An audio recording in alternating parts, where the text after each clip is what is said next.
I see posts in the group to be like, oh, just 15%, you should always take off the price. Like, that's nonsense. Upsize in a downward market, downsize in an upward market. Any offer is better than no offer. Lots of viewings, barely any offers, generally means your house is grossly overpriced. People, believe it or not, don't really know where to offer on houses, but they're definitely not going to be negotiating you the very best outcome. Employees like to have bonus schemes in place. You might as well just throw the £1,000 of that down the toilet, because it's pretty much that's your chances of that being successful. All right, so welcome back to the channel. As you know, the purpose of this channel is to share the very best, free, impartial, unbiased advice when it comes to moving house, buying property, selling property, everything. Bit different today. So this video is around, I'm going to call it Your Questions Answered, because you might not know this, but as well as this amazing YouTube channel, we also have an amazing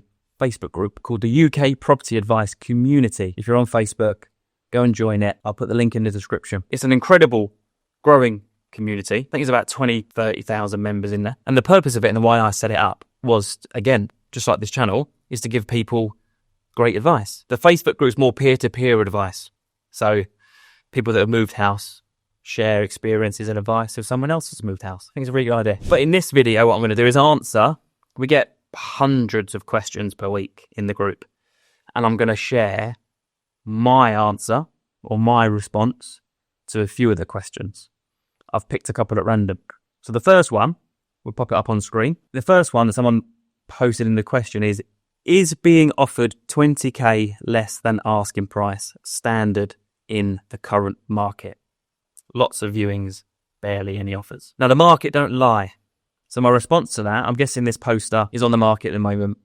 He said he's had lots of viewings, barely any offers. Lots of viewings, barely any offers generally means your house is grossly overpriced. This can be a mistake made by the seller or the estate agent. So every house has what I call an offering range around the marketing price or the asking price. If you're getting loads and loads of viewings but no offers, that just means that the property has absolutely fallen short of expectation. If you get viewings and offers under your asking price, that just means that the house was kind of what people expected, but they noticed this and they noticed the bathroom and the kitchen and maybe a bit more work than they had planned or thought the house might have needed, so they make you an offer. If you get loads of viewings and no offers, that just means that people are expecting this for the price of your house, and their experience this.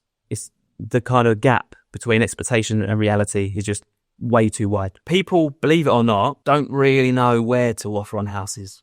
I see posts in the group to be like, oh, just 15%, you should always take off the price. So like, that's nonsense. I'll do another video on that at some point.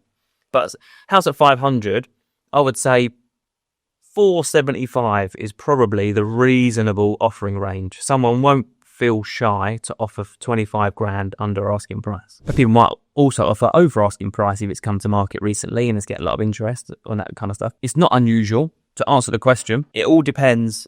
If you've had lots of viewings and someone's offered 20 grand under asking price, that's probably because your house is actually worth 20 grand under your asking price. If that makes sense. That's assuming you've got a really good agent in your corner. They've stuck to the rules of negotiation.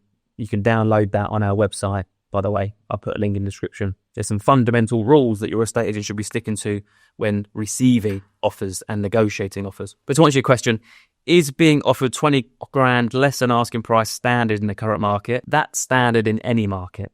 So you'll always get chances. What about people offer 100 grand under the asking price?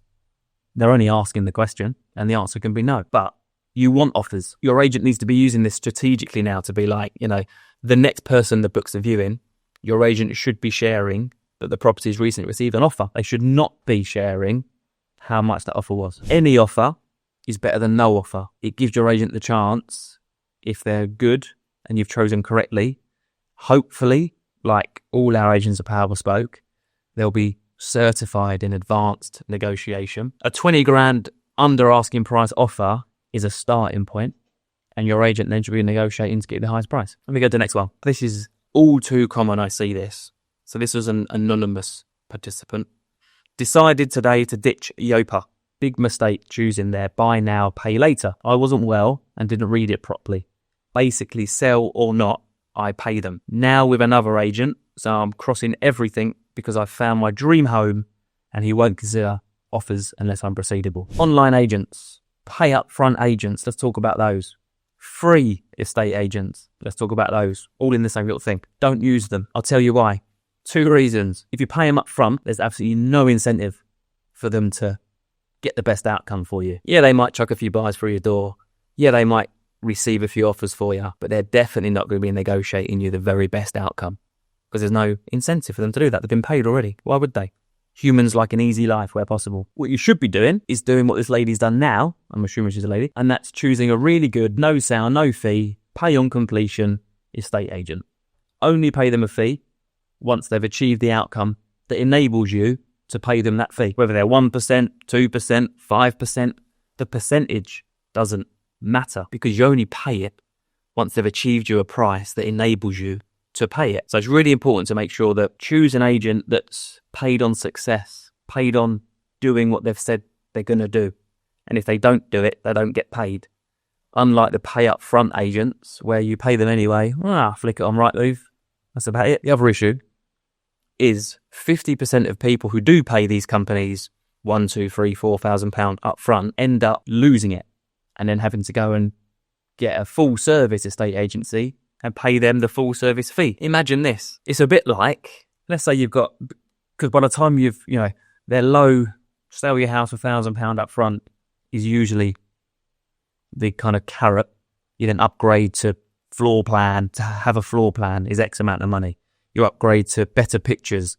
You upgrade to have your viewings accompanied. You're probably £2,000 already spent. You might as well just throw the £1,000 of that down the toilet because it's pretty much, that's your chances of that being successful. So my advice to anyone considering an online estate agent, I'm not a fan. I'm not saying that because I own a full service estate agency, because I could also own a pay up front or free estate agency. I just don't believe in it. I don't think it's good for anybody. There's no positive outcome out of it. You might sell your house, but I can pretty much guarantee if you had been handled by somebody that's paid a commission on completion, you'd have got a better price, because what you should be doing with the paid on completion estate agent, you should be paying them a bonus. I'll do a whole video on this as well. I don't want to go down a rabbit hole here, but you're employing an estate agent to help you move. You have to think about it like that. You're employing them, you're interviewing them, and then you're employing one of them to help you move. Employees like to have bonus schemes in place.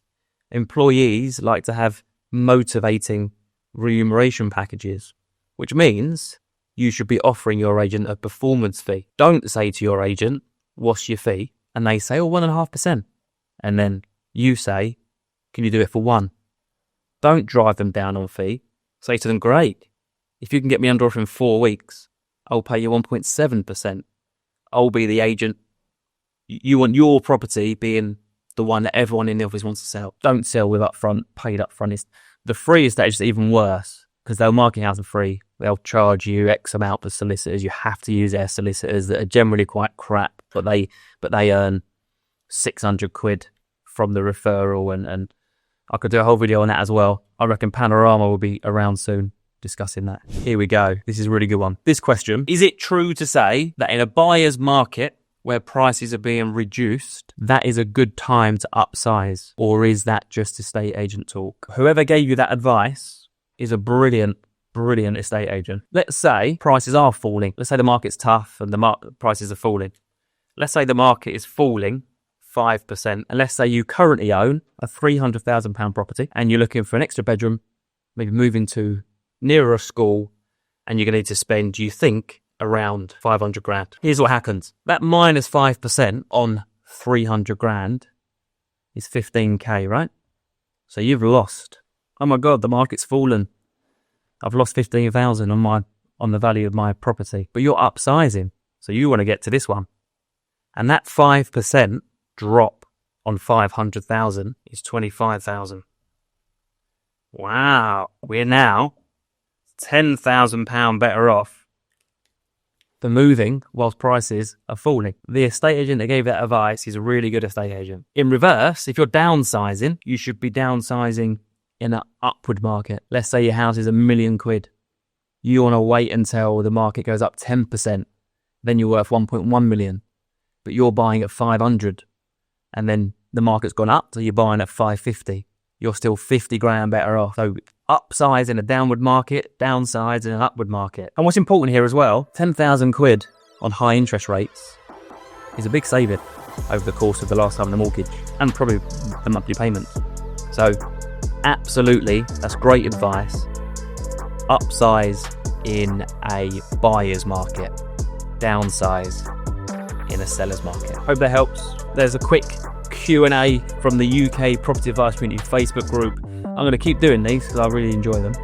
And join the group, post some questions, mention the YouTube channel, put a post in there. It's good to know people watch these and find them valuable. That helps me get in the car, drive to the beautiful Worthing down on the coast. It took me an hour to get here this morning to this lovely studio. And I'll see you on the next video.